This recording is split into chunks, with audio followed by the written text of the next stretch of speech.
You know, this is some of my favorite food from Japan. As you can see, it's all fried. So,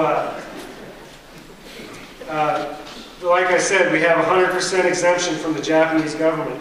One unique thing is, most of you may not understand that in the United States we have very few diesel passenger cars.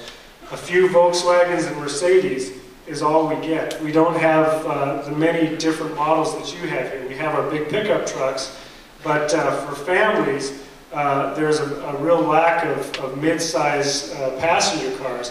And so every time I go to Japan or when I come here to Germany, I'm very jealous because you have so many unique, wonderful vehicles. We have worked on many past projects in Japan. One construction company with all their trucks and their backhoes and bulldozers, we took the whole company and converted everything to run on plant oil. And as you can see, they have a pretty extensive filtering station because they're taking the waste oil and filtering it for use in the engines. I wanted to speak real quickly about this project. This here is a school for and a center for the handicapped. And they had a problem because, like many schools, they're underfunded and there was not enough money to go around.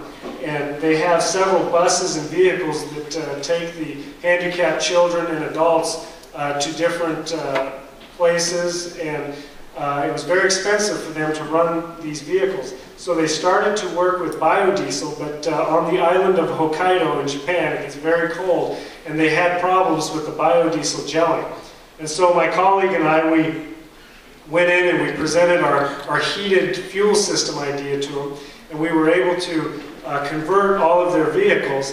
And now some of the students that work there who are handicapped and cannot enter the workforce out in the world, they are able to be paid to filter this oil, and they are paid much more to filter the oil than they could get paid doing anything else. And so it helps the school transport the children and the adults around, and it also provides a job for some handicapped people that in other instances could not have a normal job. And so this has been a very successful project for us, and it's really helped a lot of people and proven to people that this is a very viable solution.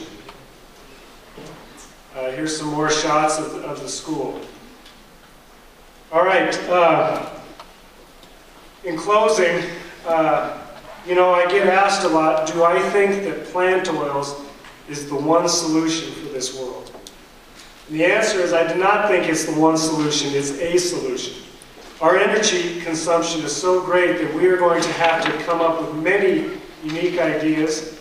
And the one thing that I love about plant oil is it's beautifully simple. It's one of the most simple alternative fuels out there. And it's not the one solution, but it's a solution. For some people, it changes their life. For me and my customers and my family, we're able to drive and do things and know that we're not participating in the petroleum cycle that has brought us so much heartache. One thing that if we've learned over the years, we know what does not work. And going to foreign nations for petroleum is not working very well for this world. We need to do something different. Not all of the benefits of plant oil can be measured in how many gallons of petroleum we replace.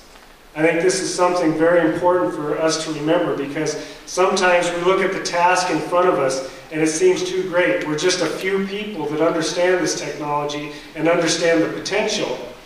And there's so many people who don't understand it, but we have to remember that it's not how many gallons of petroleum we replace, it's how many minds we change.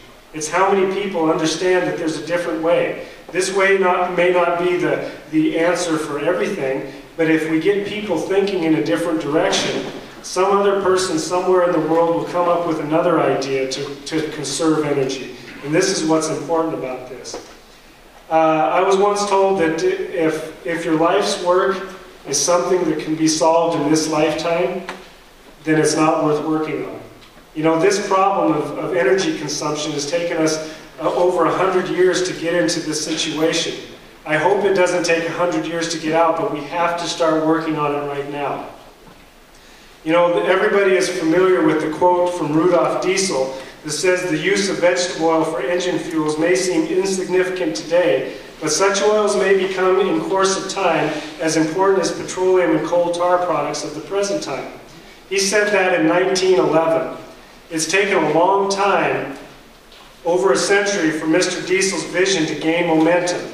But if we keep the vision, when we're old, we can look at our children in the eye and tell them that we did something to make a difference. Thank you.